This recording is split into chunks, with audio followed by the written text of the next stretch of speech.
Welcome to this online lesson looking at speed, velocity, distance and time. You've probably met this equation before, either lower down the school in science or in your maths lessons. The equation that links speed, distance and time is speed equals distance divided by time. Here, distance is measured in metres, time in seconds and speed in metres per second. Metres per second is the standard unit, although we often use other units such as miles per hour in everyday life. Now, although we are looking at speed in this lesson, you do need to know what velocity is and how it is different to speed. We say that speed only has a magnitude or size, so we measure how fast something is going. Velocity, however, wants to know how fast something is going and wants to know about the direction. So velocity has both magnitude and direction. It takes account of the fact that going in one particular direction at a particular speed is not the same as going in a completely different direction, even if you're going at the same speed.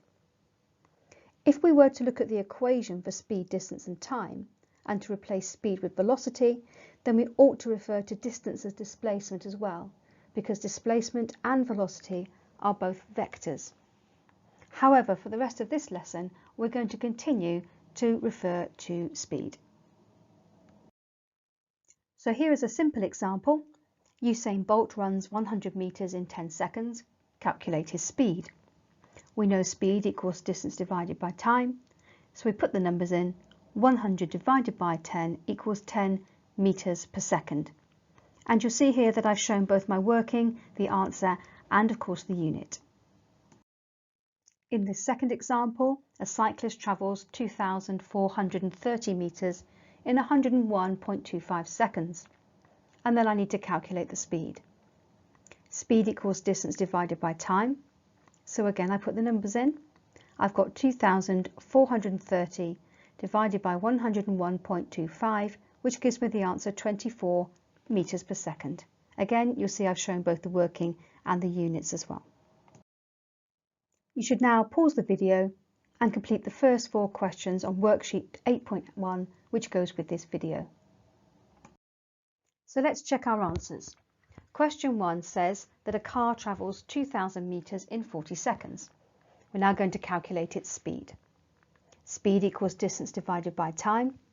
We put the numbers in and we have 2,000 divided by 40 equals 50 meters per second. Make sure that in yours you've put down the working, the answer and the unit for 4 marks. Question 2. A cyclist travels 1,200 meters in 80 seconds. Calculate its speed. Again, speed equals distance divided by time and we put the numbers in. 1,200 divided by 80 gives us 15 meters per second. Again, check you've got the working and the answer and the units. Question 3. A runner completes 200 meters in 25 seconds. Calculate her speed.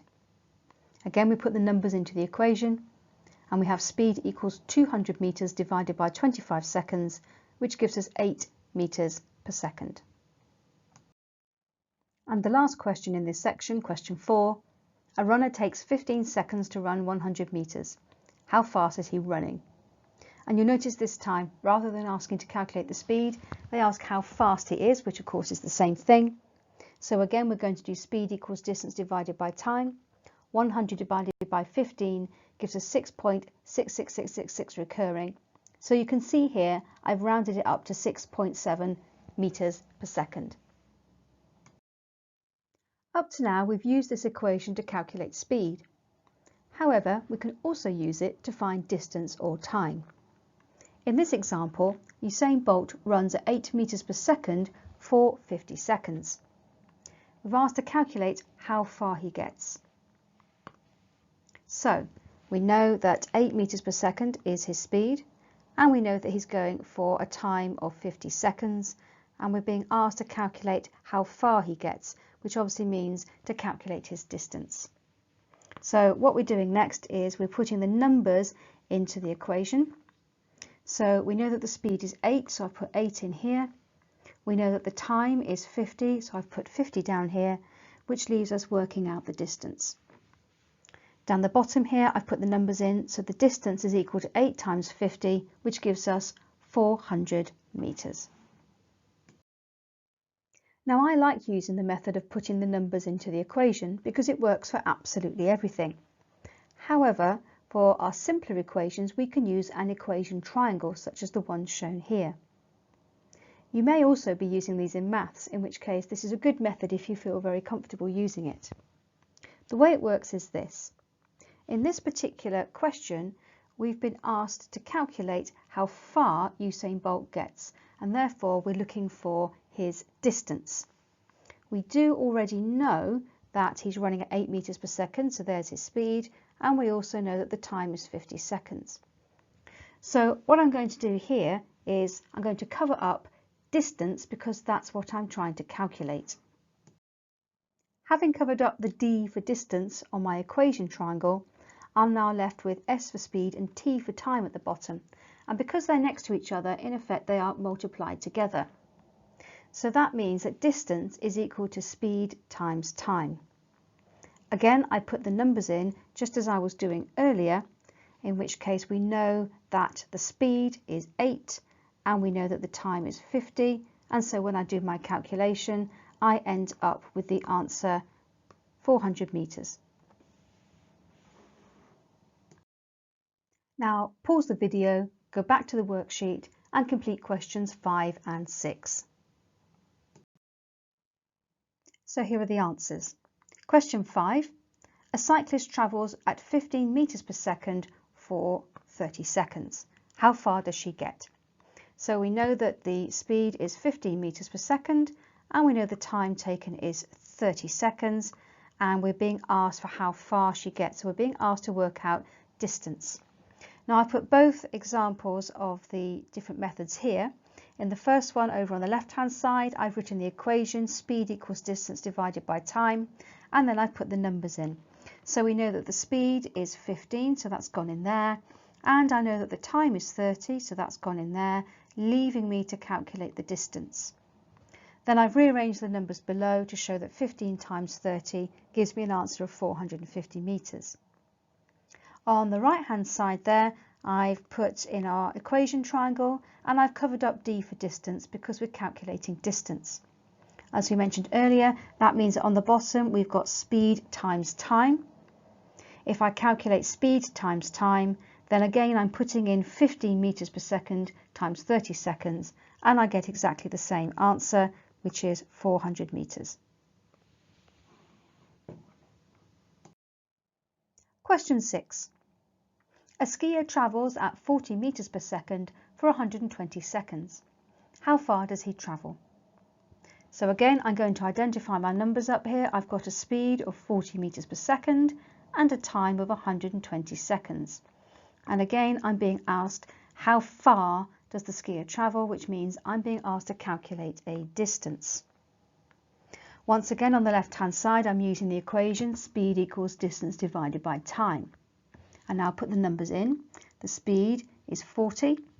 The time down here is 120, leaving me to calculate the distance.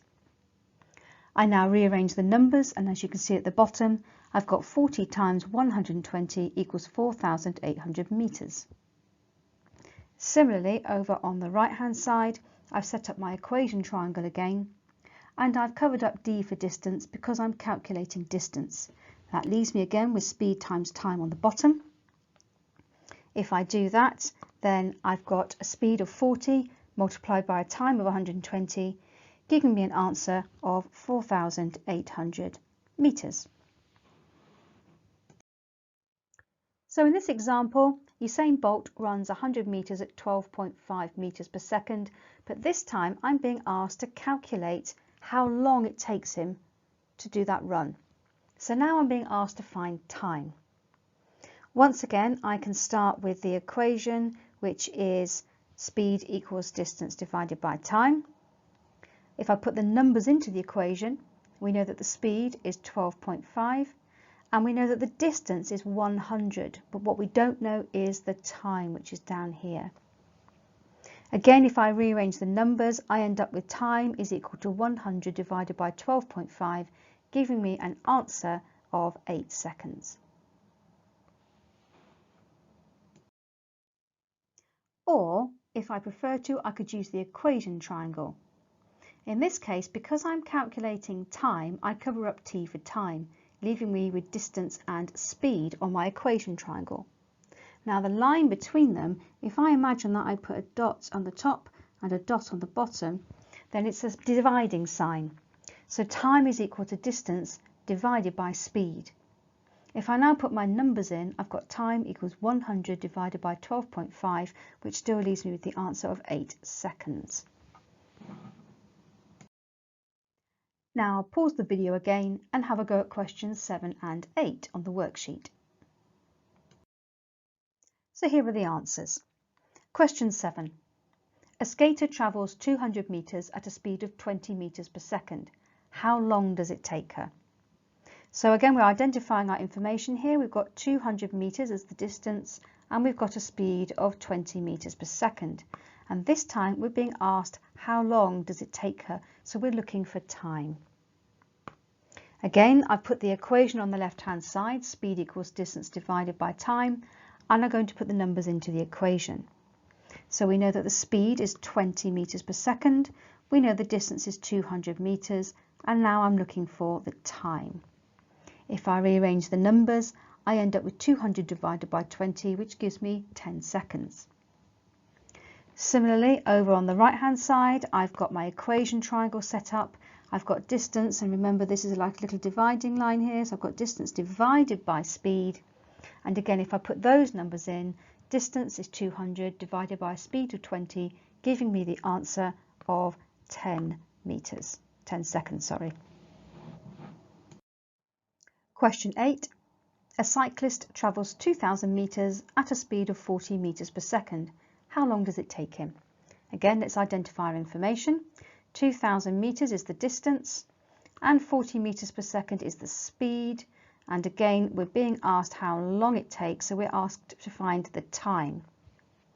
Once again, I've put my equation there, speed equals distance divided by time, and I'm going to put the numbers in. The speed is 40, the distance is 2,000, which means I'm calculating the time. Again, I rearrange those numbers and I get an answer of 50 seconds. Again, if I go over to the other side and look at the equation triangle, I've covered up t for time because I'm calculating time. I've therefore got distance divided by speed.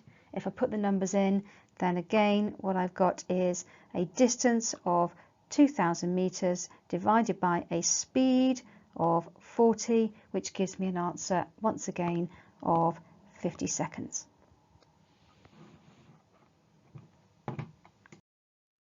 Now in real life, what we actually tend to calculate often is the average speed of an object. And that takes into account the fact that most things don't travel at a constant speed all the time, they tend to change. So for example, if I'm driving to work in the morning, I'll start at rest, then my car will accelerate, it might drive for a little bit at 30 miles an hour, I might have to slow down and wait at a roundabout or some traffic lights. I might go a bit faster if I'm going down a motorway, then I'll slow down as I come off, and so on and so on. So what we need to do is work out the average speed, because I might want to know my average speed on a long journey or work out how long it's going to take me, for example. Average speed is therefore the total distance travelled divided by the total time taken.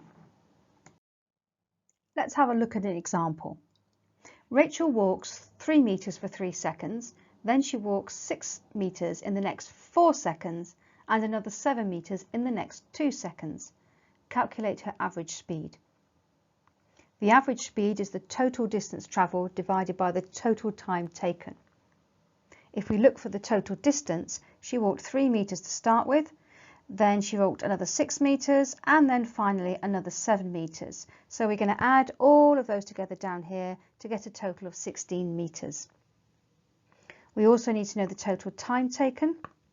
So we've got 3 seconds, then she walks for another 4 seconds, and then for another 2 seconds. And again, we're going to add all those together down here to give us 9 seconds. Finally, we do the total distance divided by the total time, which gives us 16 divided by 9, which is 1.77 metres per second. Okay, now I'd like you to pause the video again And now you're going to complete questions 9 and 10 on worksheet 8.1 that comes with this video. And here are the answers. Question 9. Hubert walks 30 metres in 22 seconds and then runs 50 metres in 6 seconds. Calculate his average speed. We know that we need to find the total distance travelled, so we're going to start by identifying that he travelled 30 metres and then he did another 50 metres, and we're going to add these together down here to get a total of 80 metres. We then need to find the total time, so we have here 22 seconds and then another 6 seconds, and we're going to add those together down here to get a total of 28 seconds. And then finally down the bottom here we have got the average speed is 80 divided by 28, giving us a final answer of 2.86 metres per second. Question 10. Iona walks 80 metres in 91 seconds, then stops for 12 seconds to get her phone out, and then walks another 130 metres in 142 seconds. Calculate her average speed. Now again, we need to start by identifying the total distance travelled.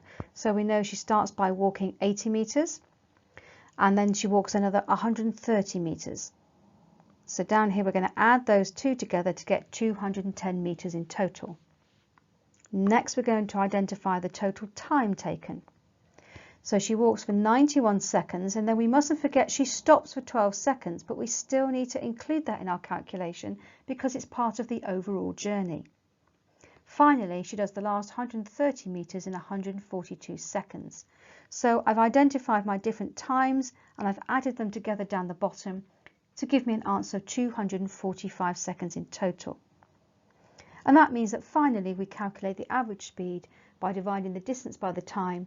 210 divided by 245 gives us 0.86 metres per second.